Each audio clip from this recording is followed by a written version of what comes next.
Hello friends, स्वागत है आप सभी का आपके अपने चैनल लेट्स रिवीजन में। प्रश्न करवाने से पहले ये 2-4 लाइन है जो आपको याद रहना चाहिए।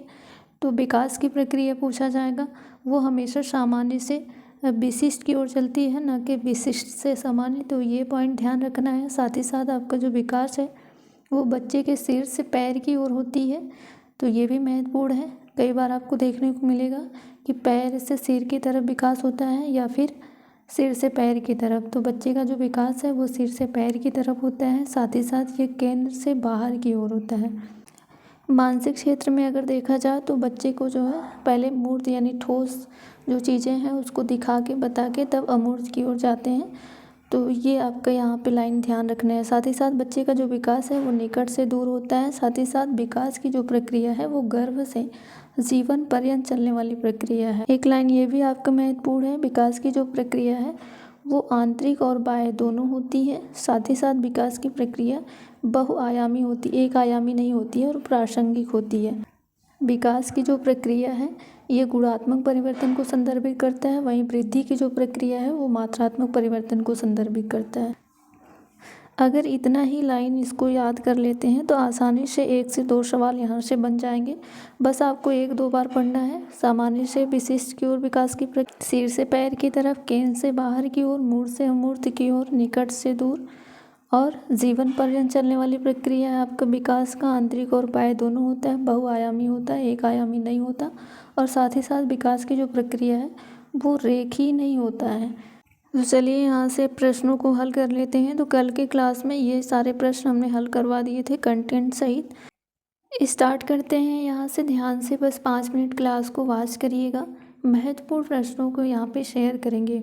बालकों में वृद्धि और विकास में क्या चीज़ें शामिल हैं? मात्रात्मक परिवर्तन शामिल हैं, गुणात्मक परिवर्तन शामिल हैं, या फिर मात्रात्मक एवं गुणात्मक परिवर्तन दोनों शामिल है, या फिर शरीर के आकार और बनावट में केवल भौतिक परिवर्तन। तो यहाँ पे केवल आ गया नकारात्मक है। मात्रात्मक परिवर्तन जो है वो वृद्धि से संबंधित है।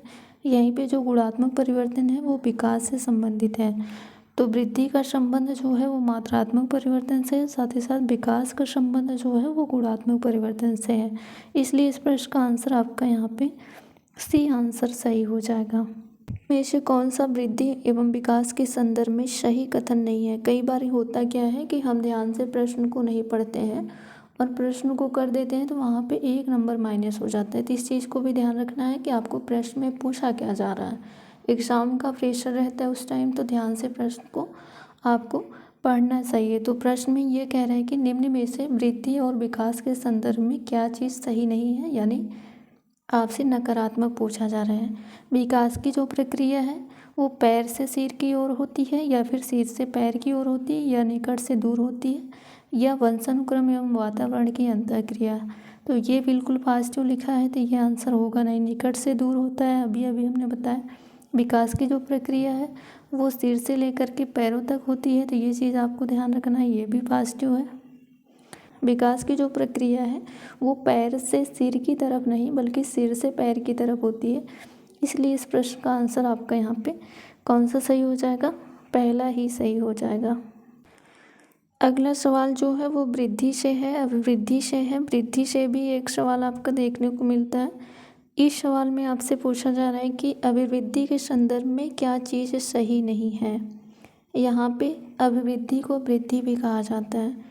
ऑप्शन ए, अभिवृद्धि शारीरिक होती है। अभिवृद्धि जीवन पर्यंत चलने वाली प्रक्रिया है। अभिवृद्धि यानी वृद्धि मापनीय होती है। अभिवृद्धि मात्रात्मक होती है। तो अभिवृद्धि जो होती है वृद्धि मात्रात्मक होती है, मापनीय होती है, माप सकते हो, तौल सकते हो, जैसे वजन का बढ़ना, लंबाई का बढ़ना, ये अभिवृद्धि होती है। तो मापनीय भी होती है, मात्रात्मक भी होती है और शारीरिक भी होती है। तो अभिवृद्धि जीवन पर्यंत चलने वाली प्रक्रिया नहीं है, ये नकारात्मक है। तो यही आंसर आपका यहाँ पे हो जाएगा। सही है, कौन सा नकारात्मक होगा? तो ऑप्शन बी आपका नकारात्मक होगा। विकास के बारे में अगर कहा होता तो ये फैक्ट सही होता वृद्धि के बारे में, यानी मेजोरिटी आने पर वृद्धि रुक जाती है। तो इस प्रश्न का आंसर आपका यहाँ पे हम भी आंसर ठीक हो जाएगा। जब बच्चे माता पिता के साथ पौधों को पानी देने के कार्य में प्रतिभाग करते हैं तो वह निम्न अवधारणा विकसित करते हैं: विकास, या फिर वृद्धि, या फिर निष्पादन, या फिर रंग। तो यहाँ पे विकास नहीं होगा बल्कि क्या हो जाएगा, वृद्धि हो जाएगा। तो इस प्रश्न का आंसर आपका यहाँ पे बी आंसर ठीक हो जाएगा। ये क्वेश्चन थोड़ा सा लंबा है लेकिन बहुत ही आसान है, इसको ध्यान से पढ़िएगा। तो इस प्रश्न में आपसे पूछा जा रहा है कि निम्नलिखित में से कौन सा एक कथन विकास के बारे में सही है। अभी अभी हमने विकास के बारे में 3 से 4 पॉइंट यहाँ पे डिस्कस किया, तो अगर ध्यान से पढ़े होंगे तो आसानी से इस प्रश्न को कर पाएंगे।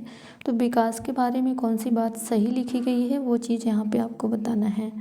विकास जन्म से किशोरावस्था तक आगे बढ़ता है और फिर पीछे बढ़ता है।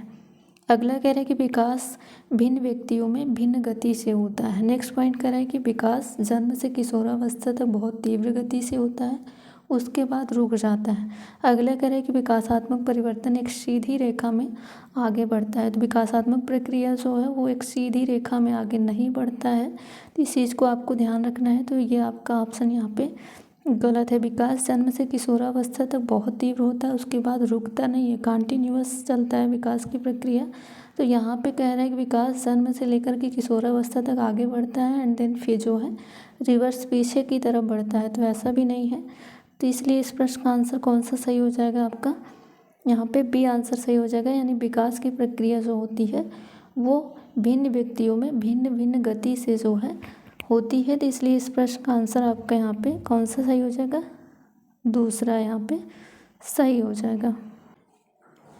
इन सारी चीज़ों को एक बार फिर से मैं रिवाइज कर देती हूँ ताकि ये चीज़ें ध्यान रहे। तो विकास की जो प्रक्रिया है वो हमेशा सामान्य से विशिष्ट की ओर होती है। साथ ही साथ विकास की प्रक्रिया सिर से पैर की ओर होती है, जिसे सेफेलोकूडल बोला जाता है। और विकास की जो प्रक्रिया है वो केंद्र से बाहर की ओर होती है। साथ ही साथ मानसिक क्षेत्र में मूर्ध से अमूर्त की ओर होती है, निकट से दूर होती है। और विकास की जो प्रक्रिया है वो जीवन पर्यंत चलने वाली एक प्रक्रिया है, आंतरिक एंड बाह्य दोनों होती है। कथन कारण जैसे भी प्रश्न एग्जाम के अंदर बने, अगर ये सारे पॉइंट याद रहेंगे तो आसानी से जो है वो सवाल हल हो पाएंगे। तो विकास की जो प्रक्रिया है वो गर्भधारण से लेकर के मृत्यु तक होती है। साथ ही साथ विकास की प्रक्रिया बहुआयामी होती है, प्रासंगिक होती है, एक आयामी नहीं होती, ये चीज़ आपको ध्यान रखना है। साथ ही साथ विकास की प्रक्रिया मूर्त से अमूर्त की ओर होती है, ये भी पॉइंट ध्यान रखना है। तो आई होप वीडियो पसंद आया होगा। चैनल पर नया है चैनल को सब्सक्राइब करिएगा, वीडियो को लाइक कर, लाइक से क्या होगा कि यूट्यूब जो है और लोगों तक जो है वीडियो को शेयर करेगा। तो thank you so much, class में इन तक बने